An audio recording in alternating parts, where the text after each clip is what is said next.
the opening ceremony at the Cairo International Stadium, but no doubt focus, at least here back at home, will be on Group C that will have Senegal, Algeria, Kenya, and Tanzania. Now, Senegal, of course, have taken part 18 times, but here's the thing, Edmund, they've actually never won it. So, of course, the likes of Sadio Mane, and they do have Aliou Cisse as their coach. They did employ one of their own, he is a Senegalese, as their head coach. We'll really be hoping that this can be a lucky time for them. Don't forget, Can we get out of this group, really? They didn't do too badly in the World Cup. They had the most points there, although they didn't get past the group stage. But here, when we talk about Senegal, Algeria, Kenya, and Tanzania, it will be tricky. However, what I like about it is that, you know, the likes of Victor Wanyama was saying, look, we shouldn't be afraid. We should try get points from Senegal and Algeria. Lots of people saying that Tanzania will be a bit easy for us, but I actually think we shouldn't underestimate them. What do you think? The Nigerian also. Exactly. Let's hope that we can get out of that group then. In that case, let's have a look at the squad.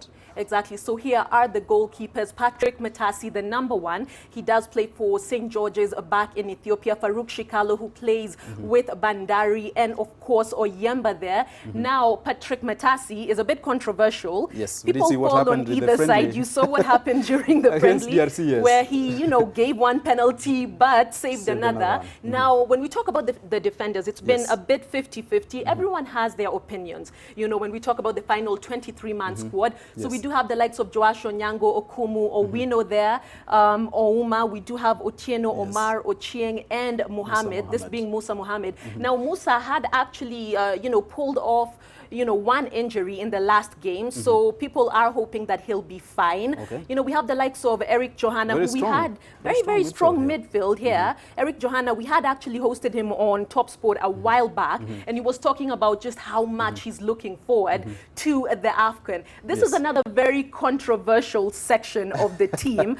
You know, lots of people talking about the likes of Teddy Akumu, who plies his trade with Jesse Were in Zambia at Zesco United, who was actually pulled down from the squad. And moving from this to the forwards, lots of controversy there as well, Edmund. You know, the likes of Alan Wanga being cut. Being dropped from the squad, of course, and Jesse Were as well, who was actually cut from the squad, and then went and scored in the ABSA Cup semi-final for Zesco United versus Bilcon. But all this aside, lots of people will have lots of things to say, but I think the long and short of it is Twaweza. What do you think?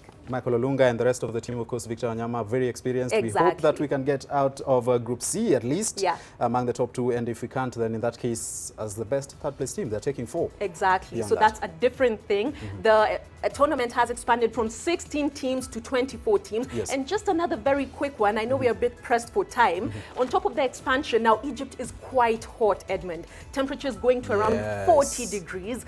So what they were talking about is for the first time in the AFCON, they will introduce 3-minute water and cooling breaks in between a game, because the games will be played at around 10 p.m., 11 p.m., but it will still be so hot, around 30 degrees Celsius. So we're looking forward. All right. Thank you so much, Aida Waringa, with a breakdown of what the Kenyan team looks like ahead of the start of the Africa Cup of Nations tonight. The first match, of course, Egypt and Zimbabwe tonight.